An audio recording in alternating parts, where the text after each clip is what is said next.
Hello bachcho, let's see this question. The question says an aeroplane flying horizontally 1 kilometer above the ground is observed at an elevation of 60 degree.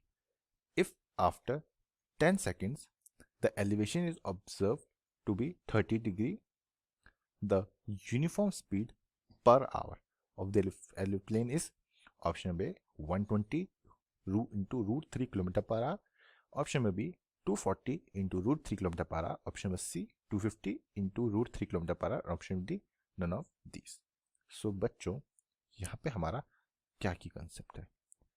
यहाँ पे जो हमारा की concept है बच्चों वो है हमारा वैल्यू ऑफ tan 30 डिग्री जो होती है 1/√3 comma value of and tan 60 degree जो होती है √3 एंड फॉर्मूला ऑफ स्पीड जो होता है हमारा डिस्टेंस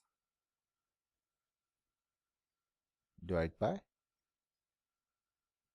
टाइम.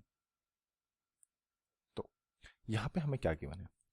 यहाँ पे हमें गिवन है, अगर हम इसकी फिगर बनाएं तो यहाँ पे अगर हमारा कोई एक एरोप्लेन है, इसकी हाइट यहाँ पे कितनी है? वो है 1 किलोमीटर अबव द ग्राउंड, यानी कि 1 किलोमीटर हाइट है. इससे मतलब ये ए पॉइंट है. तो अब यहाँ पे क्या चल रहा है हमारा बच्चों? Above the ground is observe at the elevation of 60 degree. तो वो अभी यहाँ पे 60 डिग्री एलिवेशन बना रहा है यहाँ पे. तो इसको मैं बच्चों यहाँ पे बी बोल देता हूँ. सपोज ये बी है, ये ओ पॉइंट है और ये क्या है यहाँ पे? इसको मैं टी बोल देता हूँ. आफ्टर 10 सेकेंड यानी कि इधर कहीं वो आ गया है 10 सेकेंड बाद, तो ये ए पॉइंट है. तो यहाँ पे भी हाइट तो 1 किलोमीटर ही रहेगी इसकी. ये यहाँ पे जुड़ेगा और यहाँ से ऐसे. तो यहाँ पे बच्चों हमारा जो एंगल है वो बन रहा है, यहाँ पे एंगल ऑफ एलिवेशन 30 डिग्री बन रहा है. और जब वो यहाँ पे था तो एंगल ऑफ एलिवेशन मेरा 60 डिग्री बन रहा था. और यहाँ से यहाँ का टाइम जो है वो 10 सेकेंड्स है. नाउ तो इसको मैं पॉइंट सी बोल देता हूँ. तो अब मैं पहले देखता हूँ अपने ट्राइंगल, फॉर ट्राइंगल ए ओ सी के लिए. तो इसमें क्या हुआ? इसमें अगर हम tan डिग्री कितना है 30 डिग्री, तो tan क्या होता है हमारा? tan होता है परपेंडिकुलर बाय बेस. तो इसमें परपेंडिकुलर क्या है? AC और बेस क्या है यहाँ पे? CO. तो वैल्यूज पुट करेंगे तो tan 30 की वैल्यू क्या थी? वो थी 1/√3 जो हमने की कंसेप्ट में देखी थी. AC यानी कि AC कितना है हमारा? 1 किलोमीटर है. तो ये हो जाएगा यहाँ पे 1 डिवाइड बाय CO. तो CO की जो वैल्यू आएगी वो आएगी यहाँ पे √3 बच्चों. तो यानी कि हमारी यहाँ से लेके टोटल यहाँ तक की जो वैल्यू है वो आई √3. नाउ अब हम लेंगे triangle BOD. So triangle BOD यहाँ पे लगेगा हमारा एलिवेशन था 60 डिग्री, तो tan 60 परपेंडिकुलर फ्रॉम बेस. तो परपेंडिकुलर यहाँ पे same BD divide by base था OD. तो tan 60 की वैल्यू होती है √3. BD क्या है हमारा? 1 डिवाइड बाय OD. तो OD यहाँ से क्या आएगा हमारा? OD जो है वो आ जाएगा हमारा 1/√3 बच्चों. यानी कि जो हमारा O से लेके D तक है, हमारा यहाँ से लेके √3 है यहाँ तक का डिस्टेंस.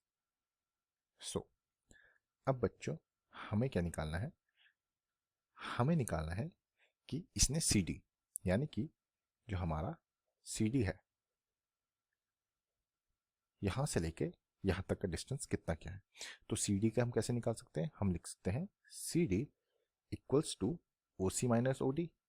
अगर OC में से OD हटा दे तो CD आ जाएगा. OC कितना था? वो था √3 माइनस 1/√3. तो ये आ जाएगा बच्चों यहाँ पे 3 - 1 2/√3 किलोमीटर. तो यहाँ से हमारा CD आ गया।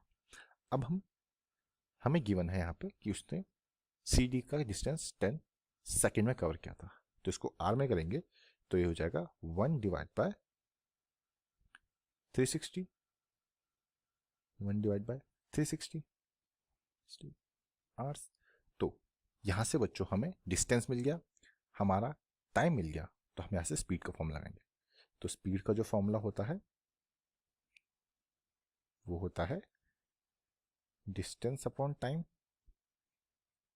तो डिस्टेंस क्या है, डिस्टेंस है हमारा यहाँ पे 2 डिवाइड बाय √3 और टाइम हमारा 1 डिवाइड बाय 360, ये था स्पीड। तो फर्दर सॉल्व करेंगे तो ये क्या बन जाएगा, तो ये हो जाएगा बच्चों 2 बाय √3 इंटू 360 बाय 1।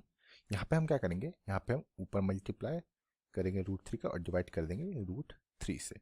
तो ये कितना हो जाएगा, ये हो जाएगा 2 इंटू 360 √3 डिवाइड बाय 3।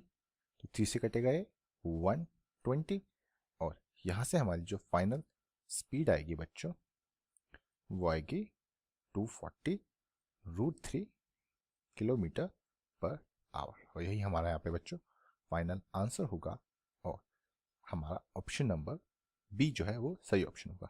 और ये आंसर हमने फाइंड किया है बाय यूजिंग अ की concept which is value of tan 30 degree, tan 60 degree and formula of speed.